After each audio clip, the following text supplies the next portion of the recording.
Hello friends, welcome back to your channel. Today we will discuss video unavailable issue at your web page. Today when I open my website I got this error.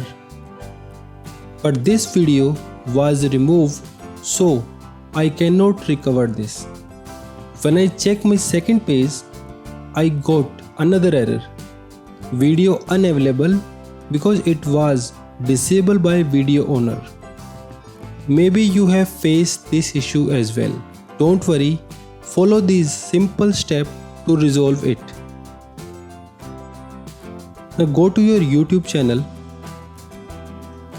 then click on YouTube Studio, then edit the video. Click on pencil icon and scroll down.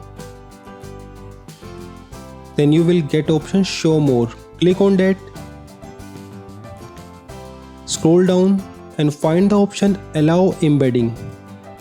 Check on this, then save. Now go to your web page again and refresh the page. See, it is working now. Thank you friends. Please support my channel. Please like the video.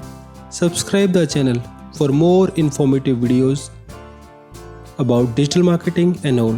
Thank you.